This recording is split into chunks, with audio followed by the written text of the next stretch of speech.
everyone, welcome to a series of interviews with experts, and today I have David Briley. So for those who don't know David Briley is an excellent real estate agent, investor, sales coach, and awesome friend and father. So I actually personally had a pleasure to conduct a couple of coaching sections, and David was really helpful for me to determine my daily goals, to keep focusing on one thing at a time, also reflect on my results, and become better communicator. So I truly believe that we all need to find that magic person in our life, be open for it, ask for it, meet as many people as we can, so that can help us grow, go through the obstacles, go through the push-ups and disciplines, and of course, someone like David could definitely kick your butt off to make sure you don't slack. So I encourage everybody to look for someone to guide you through your challenges towards your goal. So, David. Yes. Pleasure having you. Hey, thanks. Thank you so much. So I want to kick off with the first question. Tell me your story. How did you start? What's your passion? How did I get started in real estate? Well, we can focus on real estate, but just anything you can share with us.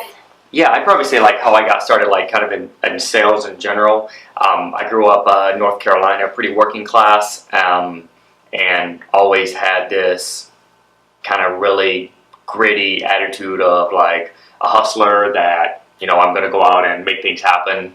And sales was really the first kind of field that I bumped into that was unlimited income potential and the chance to have freedom to set your own hours.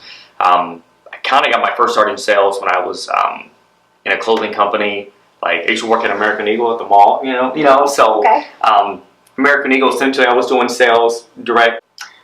Well, that's great. Thank you for sharing. Speaking about rapport, so in real estate, it all comes down to relationship with prospective sellers and buyers. Anybody we come across, there are so many people involved. So for you to be likable and for you to know the skill of building rapport is important in business to grow. So do you mind sharing on how you actually build a rapport? Yeah, rapport is huge in sales, especially for a couple of reasons. Number one, you don't want to be seen as a transactional commodity, someone who just does one deal and then done.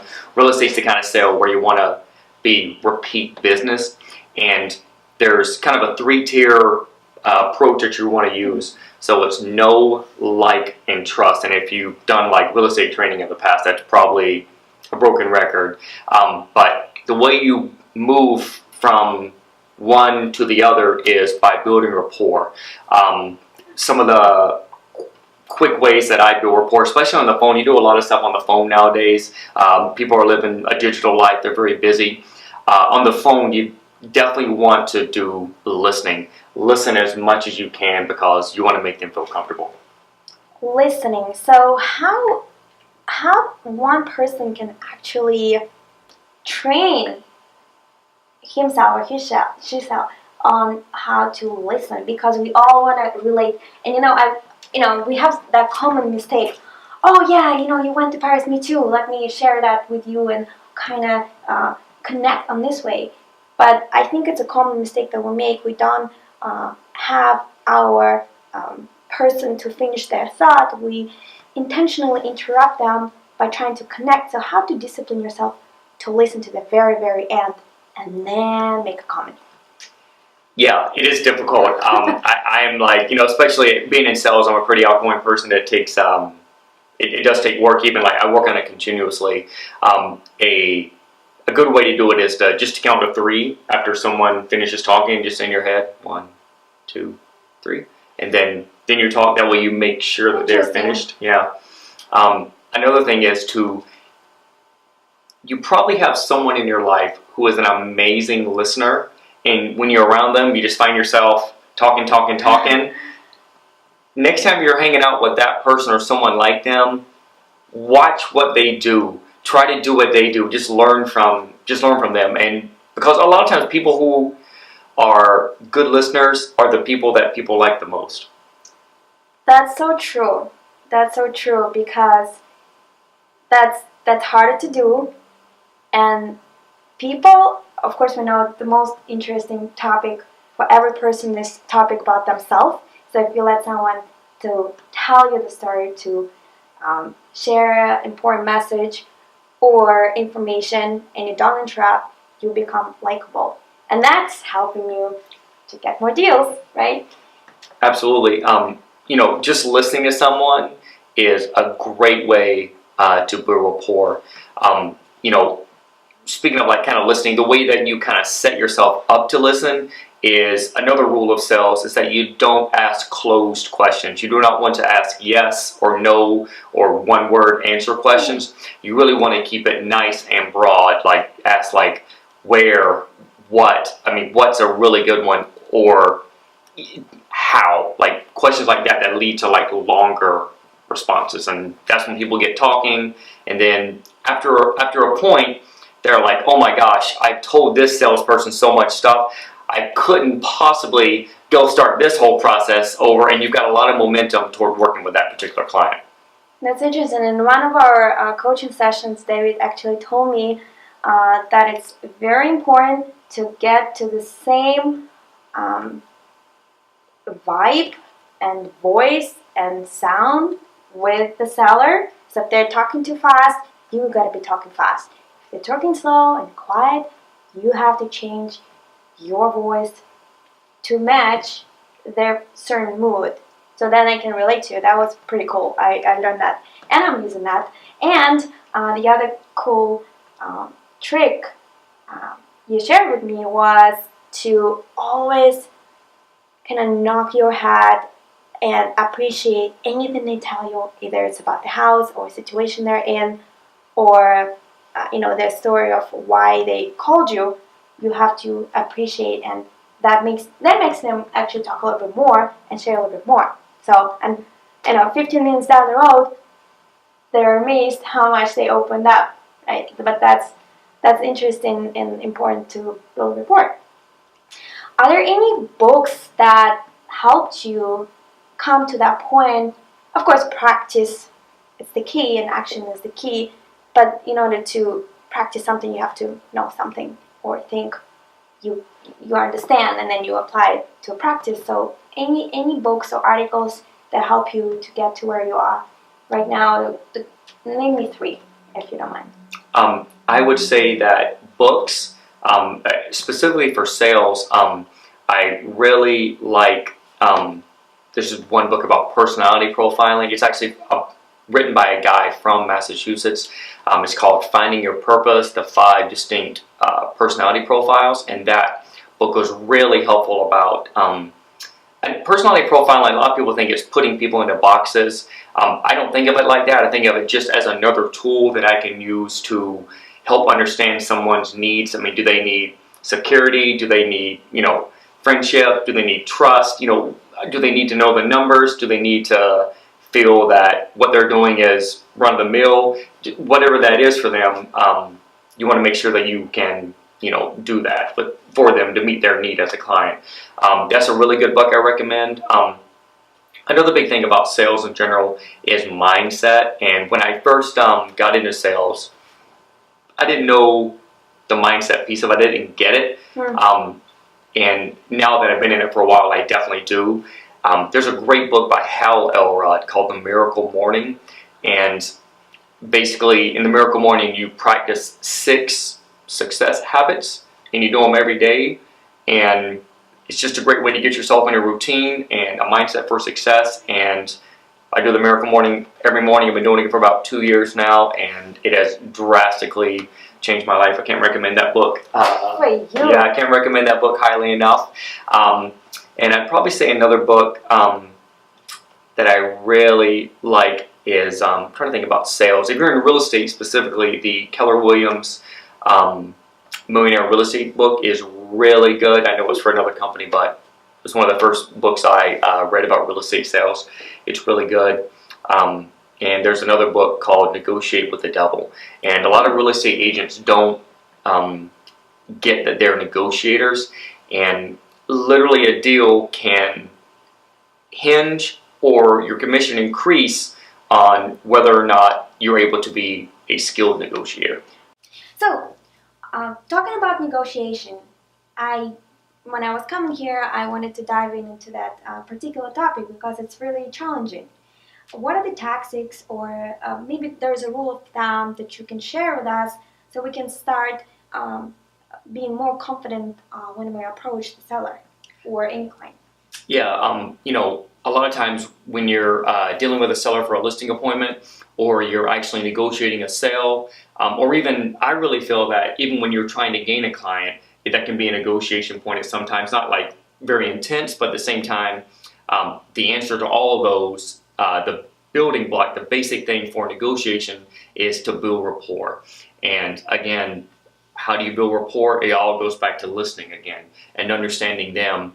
A lot of times people will do one or two things. They'll either give away something little the more you listen, or number two, the longer that you let them talk, the more they'll want to get along with you. And because it feels awkward to kind of go against someone when you've been talking with them for half an hour, you know what I'm saying? Like, clearly you agree about things, and to do something that goes against that is going to make them feel out of character. And human beings have a very high need to stay consistent with their actions and their behaviors.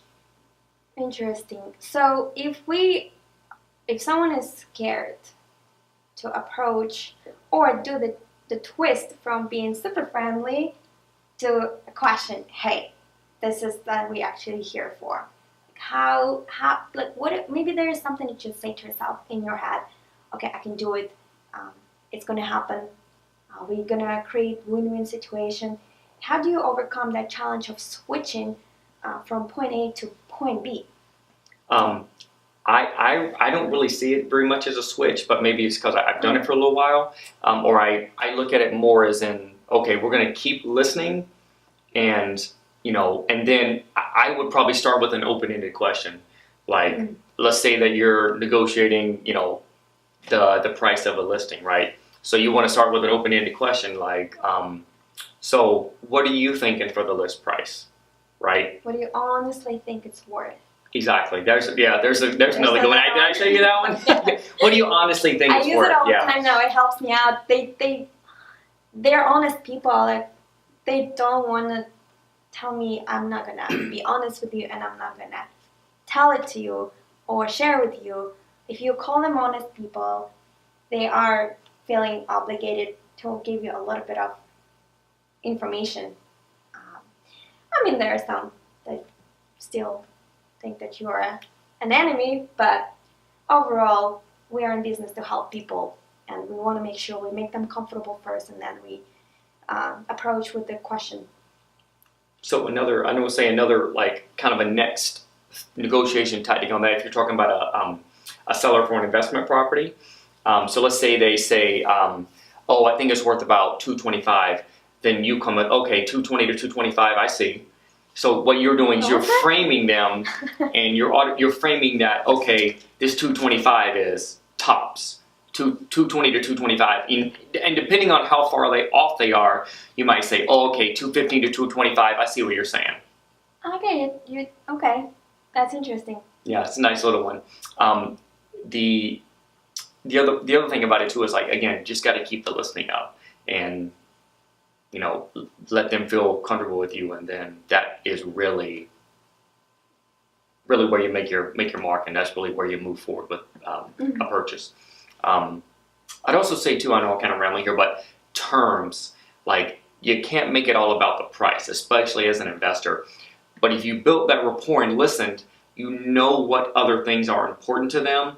Maybe they have a health issue, or maybe they need help moving, or maybe they need to be out by a certain time, or maybe they have a lot of debt. I mean, as far as like liens or mortgages, there could be any number of things, but the more you listen and get to know about them, the more that, okay, we're not just talking about price, I can also help you with X, Y, and Z. That's all come down to one thought that I had is the more you become genuinely interested in other people, you become genuinely interesting to them. So that definitely helps if you're truly showing your intention to help versus just walk away from someone's problem, because we are here to help, as I mentioned. Cool, awesome. So perhaps I would ask you a question. What is the challenge that you're going through right now? What is the challenge I'm going through right now? We all working on something. If you're not being challenged, you're not growing. So there should be something that you're working on right now. If you can connect with us on that. I'm working on a couple little things. So one part of the Miracle Morning is visualization, and I'm not so great about it. All the other 5 parts of the Miracle Morning I'm pretty good at. I'm working on my visualization and like writing things out and like, you know, engaging all the five senses and doing it for longer periods of time. So that's like a little thing I'm trying to improve on. And right now, challenging for me too is I'm at a different brokerage. I need to redo all my marketing and social media. I'm growing my coaching business, so those are like kind of challenges too. Awesome. So if we can advise some young professionals on how to start, but not to start and think they started. Thinking and doing, it's 2 different things.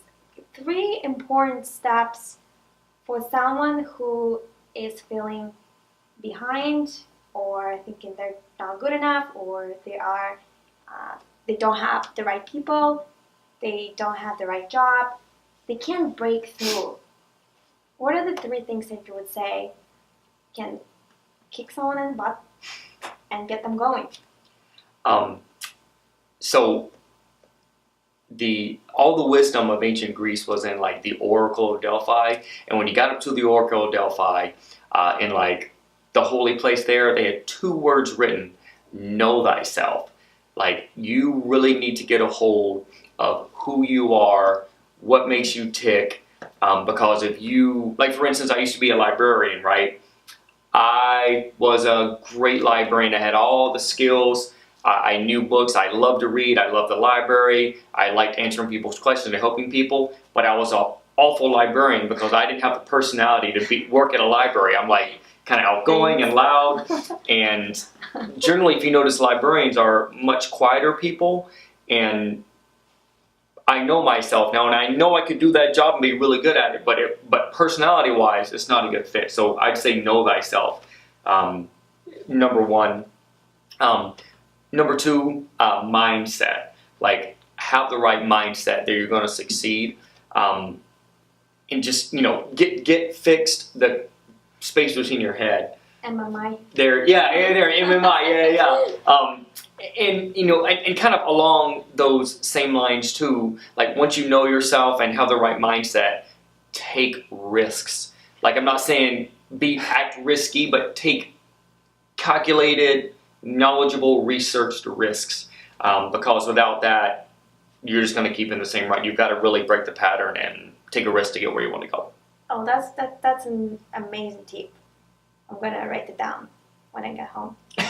Definitely. Watch this again. I'll watch this again. Definitely. I hope you guys are still with us. And I guess to wrap up, this interview is about people who want to learn. This interview is about you. If you see yourself 100 years from now, where you are? If we say we can live 200 years, where would you see yourself? Well, you know, the older I get, I feel like all the mistakes from the past and when I was younger make for wisdom as I get older. And I really feel like if I lived 100 years from now, like, I'd be really wise, and I think I'd be able to help like a ton of people. And like, as far as like looking back on what I've done, I really hope that my kids come out to be the men that I want them to be. That is huge. I know that sounds cheesy, and before I had kids, I was always like, okay, everybody says family, but like, you know, the older my kids get, the more I like kind of build those relationships. And it's almost like a big project you're working on forever and ever, and you're and the kids never end, and you have kids of the kids, and you're never too bored. There you it always is. have someone to help, someone to work, and you grow your network, and that's amazing. I guess, guys, thank you so much for being with us. It's been cool to get to know David Briley a little bit more, and I appreciate you, man, sharing with us. Hey, no problem. Thanks for your interview, Doreen. I appreciate it. Thanks for watching, everybody. Bye, guys.